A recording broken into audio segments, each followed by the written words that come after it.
Welcome back. We've got Chef Anthony Fisher joining us from Pittsburgh High School's Culinary Arts program in studio this morning. We're going to be having a little class on spices. Yes, spices and herbs. Everybody always goes to the store, and I'm sure everybody can go home and they can look in their cabinet and they have garlic, salt, onion, salt, ground oregano, ground thyme. Well, why do you got to buy the ground? You can save a little bit of money. You can get a much more beautiful flavor just by going with whole spices and growing your own. There you go. A little window box with some fresh herbs inside of it.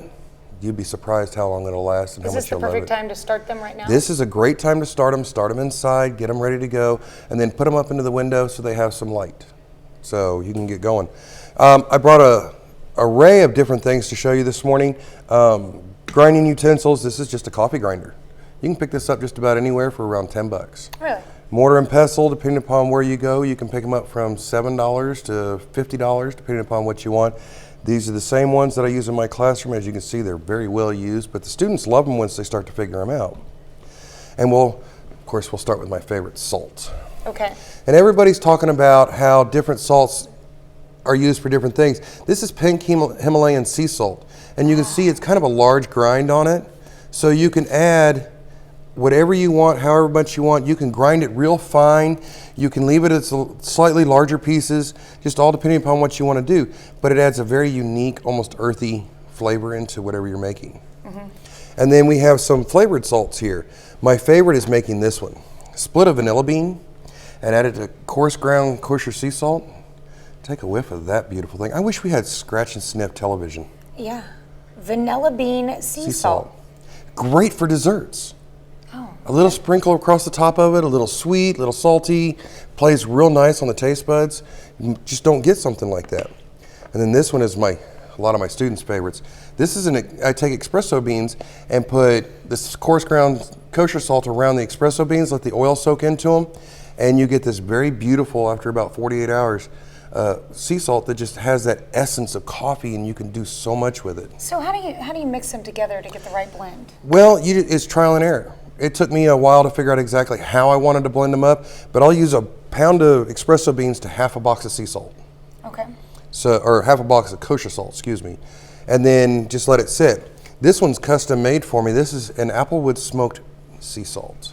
So it has that smoky essence of bacon and all that beautiful. That'd be really good as a rub on something. Exactly. Or if you want to if you're making steaks, but you don't want to take that time to put the smoke work into it, you can put a little bit of this on it during its curing time before you cook it. Let this soak in, and then as it dissolves, the meat soaks in the flavors. So you had that made for you, but how do you make something like that? Just put a little bit of salt on.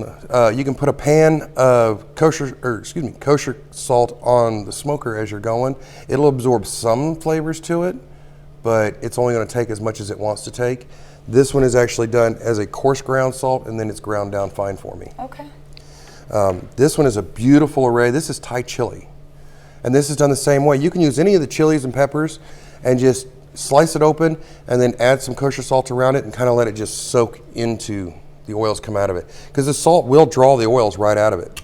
And it depends on what you're wanting to do. My students really love this. This is ghost pepper.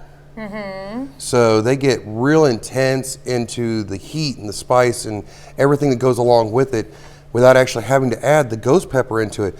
And I always walk around the class and who's ready to take a taste, and it's quite an adventure for us. So it doesn't matter what you want to do. It's all available. You can do anything that you can imagine. We have bay leaves. We've all cooked with these, used them in stews and stocks and stuff. But if you dip it in tempura batter and then quick flash fry it and just kind of put it in your mouth and pull the batter off of the leaf, it's so beautiful and elegant and natural in flavors. It's just a great way to start a meal. Mm-hmm. So you get a little bit of adventure with it. Vietnamese cinnamon. Doesn't take nothing to use it. You can pick up a whole bunch of it for around $2.50. Okay. So you don't have to spend. What do you use it for, typically? Anything that I would use cinnamon for. I'm actually working on a sugar right now, a cinnamon sugar, where I have it sitting inside of a jar of sugar to see if I can infuse that essence of the cinnamon into the sugar. I'm trying to do the same thing again with vanilla beans. Not quite there yet, but I'm figuring it out. Mm-hmm. Then we have whole peppers. This is a whole serrano pepper, fresh. This is a dried serrano pepper. I love to add stuff like this into tomato sauces, and we'll use some of this morning in our next segment. Okay, so this kind of gets us from the stages. I know they're not the same type of peppers, but how long does it take to get from, because this was the ghost pepper one, right? Correct. All right, so you have your fresh green pepper stage to your dried pepper stage to the actual. You can take something like this and you can split it open and add it into the kosher salt, and it'll take about a week for most of the oils that are going to come out of it to come out of it. Okay. And then the dry peppers, they're done in a dehydrator so that you keep all the capsaicin, all the membranes and the seeds and the oils and everything stay inside of it. So just in a dehydrator that you can... Mm-hmm. You can buy a dehydrator at your local store and just kind of rock around and see what you want to do. You can also buy them. Dry peppers are real cheap because they're sold by the ounce. Open, but you recommend leaving them whole just like that. Just like that. Because then you don't lose anything inside. Oh yeah, it's a great maraca. Still there. So you can do just about anything. And a lot of the cultural Latino grocery stores, they have peppers that you can buy that are already dried, and they're real cheap. Buying it dried, you can buy it by the pound, and most of the time it's a couple bucks a pound. Once you get them to this state, then you can do one it of your grinders. exactly. You can use a grinder to do it. Crushed red pepper flakes, bird's eye peppers. These are beautiful. This is one of my favorite things to add into pasta sauce. Okay. Because it adds this very quick spice that kind of dances on the back of your tongue while you're eating. Not so much to burn you out, but it's just kind of dances. Do you leave them whole like that, or do you go? I grind them up. Grind them up? Grind them up in the mortar and pestle and add them right in there as I'm roasting my tomatoes. Nice. The oils come out real nice. We have crushed red pepper flakes. Everybody's used to them, seeing them on their pizza. There's a reason that they're popular the way that they are, because they do add this nice essence of heat instantly, just the way that they are. We have thyme and coriander, and coriander's great in the fall. Goes great with pork. Can't miss it. And then you have, of course, pepper. When you work with it, do you crush it up beyond this state? I do. I just put it in here, or I put it in a plastic bag, along with like black pepper corns. Put them in a plastic bag. Hit them with a hammer. Okay. Kind of crack them up a little bit, and just use them as a great rub. There you go. And of course, peppercorns, ground pepper. Be careful when you buy pepper. Everybody's familiar with the table pepper. Right. But this is coarse ground black pepper. It stands up a little bit more. You can actually feel it. You can see the way that the grind is on my finger. It actually will stand up to most flavors, so you can actually taste it. And it adds a nice texture to it. What's the difference between ground white pepper and black pepper? Ground white pepper is used to flavor, but not be seen.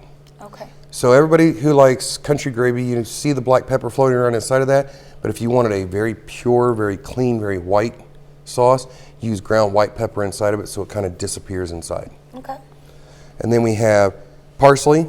Everybody's familiar with parsley being on their plates, but the stems have so much flavor inside of them. Stocks, soups, just tie the stems together, throw them in there and let them go. Okay. You'll get a whole lot of flavor out of them. Plus they're gorgeous. You can use that top to garnish just about anything you want.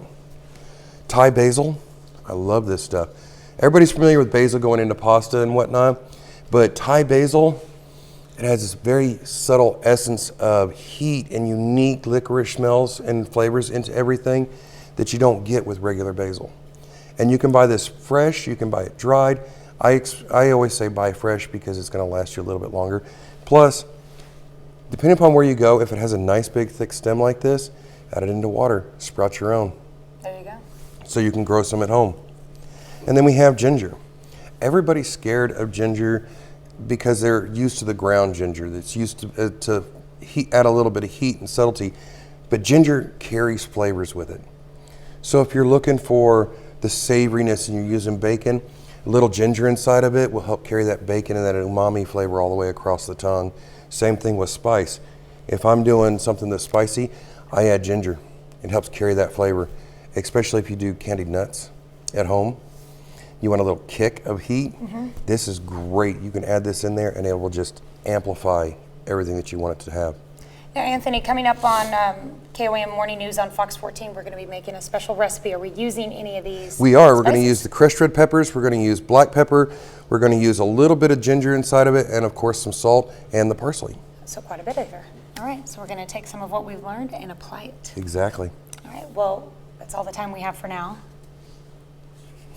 Sorry, I had to do it. Oh, of course. Gotta love the spices. All the time we have for now, but thank you for joining us. You can find this recipe or this instruction class that we just gave here. Thank you very much. On our website later this morning, KOAMnewsnow.com, and stick around. Anthony will be back with us in our next hour. We'll be right back.